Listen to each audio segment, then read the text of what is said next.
ผมมองว่ากระบวนการทางจัดการเรื่องของเครื่องมือ CSR เนี่ยมันเป็นศาสตร์และศิลป์อีกรูปแบบหนึ่งเนาะจริงๆแล้วก็อยากให้ลองกลับมาทบทวนหลายๆมุมดีๆว่าจริงๆแล้วเราช่วยโลกร้อนเราช่วยได้หลากหลายรูปแบบเราช่วยเรื่องของลูกค้าให้สามารถมีความสุขในการอยู่กับสิ่งแวดล้อมของบริษัทได้อันนี้ผมว่ามันก็เป็น CSR มุมหนึ่งดีจังเลยค่ะฟังแล้วเราก็อันนี้ในมุมมองของบุ้งก็อาจจะแบบมองแบบคนทั่วๆไปมองคือต้องออกไปปลูกต้นไม้ต้องออกไปทำอะไรแบบนี้พอวันนี้ได้มาฟังมุมของพี่แซนเองเราก็เลยบอกอย่างนี้ก็คือ CSR เหมือนกันเพราะว่าตอบแทนด้วยความรู้แล้วก็ชุมชนก็คืนกลับให้เราด้วยก็เป็นอีกมุมมองหนึ่งเนาะก็เรียกได้ว่าเยี่ยมไปเลยค่ะอันนี้อยากจะมองไปถึงในส่วนของการที่พี่แซนเอาในส่วนของ CRM และ CSR มาเชื่อมโยงกับกลยุทธ์ในการทำธุรกิจของพี่แซนเองบ้างพี่แซนมีการเชื่อมโยงยังไงบ้างคะจริงๆมีเชื่อมโยงเนี่ยถ้าสรุปคร่าวๆก่อนแล้วกันผมมองว่าอย่างนี้คือบริษัทเราเนี่ย CRM เป็นเรื่องสำคัญมากสำคัญจนถึงที่เรียกว่าหน่วยงานการตลาดที่ดูแลเรื่อง CRM เนี่ยจริงๆแล้วไม่เพียงพอนะมีกำลังไม่เพียงพอที่จะรับผิดชอบแค่คำว่า CRM เรื่องเดียวเพราะฉะนั้น CRM เนี่ยมันเป็นเรื่องของการนำ Data การนำเอาองค์ความรู้ต่างๆเนี่ยมาเก็บไว้เป็น Data มาเป็นข้อมูลของบริษัทเนาะแล้วถามว่าในยุคสมัยปัจจุบันเนี้ยเป็นยุคของตลาด 4.0 การแข่งขันการตอบสนองลูกค้าอย่างรีบด่วนการทำผลักดันให้องค์กรเราไปเซอร์วิสลูกค้าอย่างรวดเร็วเนี่ยมันเป็นผลลัพธ์มาจากการปรับตัวในยุคเก่าในอดีตแล้วถามว่าเราวันนี้เรามีการเก็บ Data ไว้ยังไงแล้วเรามีการขุดเอา Data พวกนี้มาใช้แบบไหนนะแล้วถามว่าวันนี้เนี่ยความสนุกของธุรกิจในการนำ CRM มาใช้ต้องบอกอย่างนี้ก่อนว่าเมื่อก่อนธุรกิจพี่ก็ประสบปัญหาว่าเรามีทีมงานพนักงานอยู่เพียงไม่กี่คนแล้วมีอยู่แค่ 4-5 คนนะครับแล้วก็ขายได้ปีนึงเนี่ยก็หลักร้อยแค่นั้นแล้วก็กระบวนการในการค้าขายเราก็ทุกวันเนี่ยเราก็จะให้เซลล์เนี่ยไปเซลล์ฟอร์สไปน็อกดอประตูทุกวันไปเข้าหาลูกค้าทุกครั้งแต่ด้วยรูปแบบเดิมๆเนี่ยมันก็จะทำให้บริษัทไม่โตยอดขายไม่โตนะครับเพราะฉะนั้นถามว่าเมนพอยต์ของการนำโน้ตฮาวนำ knowledge ของ CRM มาใช้เนี่ยมันทำให้เราเนี่ยมีการเก็บ Data นั้นเก็บอะไรบ้างเก็บชื่อลูกค้าเก็บประวัติที่เราพูดคุยกับลูกค้าเก็บความต้องการลูกค้าเก็บดีเทลหลายๆมิติของลูกค้าแล้วเรามาเรียงใส่ไว้ทำเป็น Data เนี่ยง่ายที่สุดตอนนั้นที่เริ่มต้นใช้ก็คือเรื่องของ Excel เราแค่เก็บ Data เป็นพาร์ทเป็นช่องเป็นโลไปแล้วมีการเก็บบันทึกว่าวันนี้เราได้มีการ relation อะไรกับลูกค้าบ้างเพราะฉะนั้นถามว่าสำคัญที่สุดคือกระบวนการต่างๆเวลาเรานำข้อมูลมาบันทึกแล้วเนี่ยเรามาใช้ยังไงต่อจุดนี้มันเป็นสิ่งที่เราต้อง reader ให้กับองค์กรเนาะเราก็เลยเอา data พวกนี้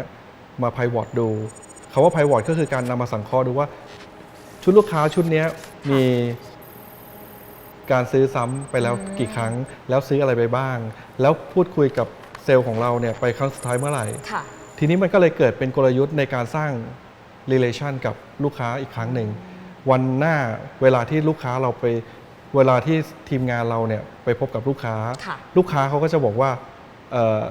เฮ้ยยูเป็นไงบ้างวันนี้สบายดีไหมอะไรไหมแต่ทีมงานของเราเขาก็กลับไปตอบลูกค้าเลยว่าสบายดีครับเฮียจากวันนั้นที่เฮียเนี่ยมาหาผมเนี่ยแล้วผมได้คุยกับเฮีย1 2 3 4 5เป็นแบบนี้นะเฮียแล้วเฮียมีความต้องการแบบนี้ผมจำได้ครับแล้วผมมารีเฟอร์เรื่องนี้ให้เฮียก่อนผมไปทำข้อมูลมาแบบนี้ให้เฮียนะครับลูกค้าเนี่ยเขาเกิดความรู้สึกแรกขึ้นมาคือเชื่อมั่นใช่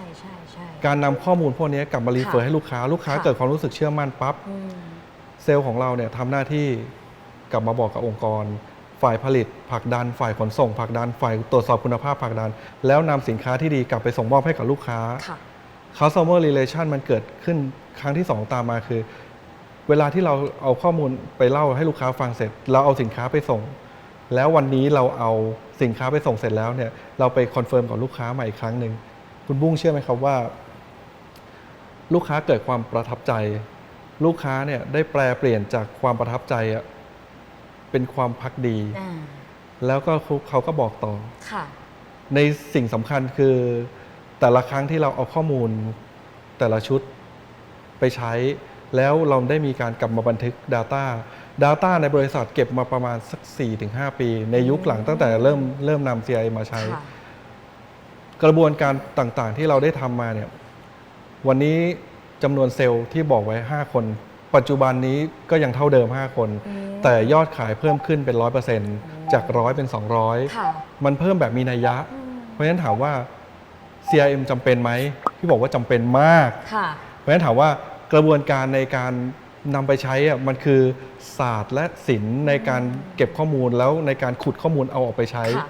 เพราะฉะนั้นถามว่ากลยุทธ์ที่คุณบุ้งถามว่าวันนี้กลยุทธ์มุมต่างๆที่เราจะต้องเอามาปรับใช้อะมันเป็นส่วนสำคัญว่าจะเอาให้ใครไปใช้แล้วใช้อย่างไร ค่ะ แล้วใช้ ค่ะ แล้วเนี่ยมีการติดตามผลไหม ใช่เลย ใช่ไหมครับเพราะ ใช่ค่ะ ถามว่าวันนี้สุดท้ายแล้วเนี่ยเราเกิดขึ้นในวงเล็กๆ เราทำกับลูกค้านี่เรียก CRM ค่ะ เพราะฉะนั้นถามว่าแล้ว CSR ล่ะ มุมที่คุณบุ้งถามว่ามันมีกลยุทธ์ไหมแล้วไปปรับใช้ยังไง ค่ะ เพราะฉะนั้นถามว่า CSR แน่นอนมันเป็นการตอบแทนกำไรใช่ไหมครับสิ่งที่ผมทำในวันนี้มีเมนพอยต์อยู่เมนหนึ่ง CSR ผมมีโรงทานมาจากรุ่นคุณพ่อ ตั้งโรงทานก๋วยเตี๋ยว ผมมีเคสสตัดดี้อยู่เคสหนึ่งแล้วกันว่าเมื่อปี 2537เนอะปีที่น้ำท่วมอุตรดิตถ์ครั้งใหญ่ ตอนนั้นเนี่ยบริษัทผมก็ยังเป็นบริษัทเล็กๆ แล้วก็ด้วยความตั้งใจของคุณพ่อที่มีอุปกรณ์พร้อมสับอยู่ละในเรื่องของการจัดตั้งโรงทาน ปีที่น้ำท่วมอุตรดิตถ์พี่น้องชาวอำเภอลับแลได้รับอุทกภัยใหญ่หนักมากแล้วก็พี่น้องหลายครัวเรือนเนาะได้รับประสบภัยพิบัติ คุณพ่อผมเนี่ยพร้อมกับทีมงานได้พากันไปออกตั้งโรงทานในพื้นที่อยู่กันเป็นหลักวันหลักเดือน ค่ะ อยู่กันเหมือนเปิดร้านอาหารเลย ค่ะ ทีนี้ผลลัพธ์ เป็น ตาม ยังไง มา บ้างคะ ทุกคนในพื้นที่ก็มีฟีดแบ็กที่ว่าฉันมีข้าวกินแล้วฉันอยู่รอดไปวันๆแล้วฉันมีโอกาสได้กลับมายืนในมุมของเขาในช่วงนั้น แต่เวลาที่ผ่านไป4 ปี 5 ปีจนถึงปัจจุบันนี้ ผมได้รับอุปการะจากลูกค้าท่านหนึ่งผมขออนุญาตนามได้ปะ ได้ค่ะ ได้ แช เน ร์ อะ กันได้เลยตรงนี้ค่ะ เมื่อในอดีตเนี่ย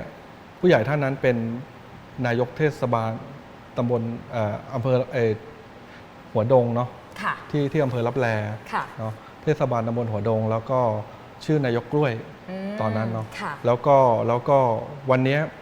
สิ่งที่นายกเนี่ยได้มาเป็นนายกเทศบาลในอำเภอเมืองอุตรดิตถ์ ค่ะ ท่านก็อุปการะซื้อของที่บริษัทเราด้วยดีมาตลอด แล้วก็ผมรับทราบมาจากท่านลึกๆว่าวันที่คุณพ่อผมไปทำไว้ในอดีตนะ ค่ะ เมื่อ10 ปีที่แล้วที่ปีที่น้ำท่วมเนี่ยคุณพ่อผมไปคนเดียวไปตั้งโรงทานไปทำอะไรอยู่ในนั้นช่วยชาวบ้าน แล้วมันกลายเป็นผลลัพธ์กลับมาในปัจจุบันที่ท่านนายกตอนนี้มาเป็นนายกเทศบาลที่อำเภอเมือง แล้วท่านก็เห็นแล้วท่านก็บอกว่าบริษัทเนี้ยเป็นบริษัทที่เติบโตแล้วก็ช่วยเหลือสังคม ผมเป็นเจนที่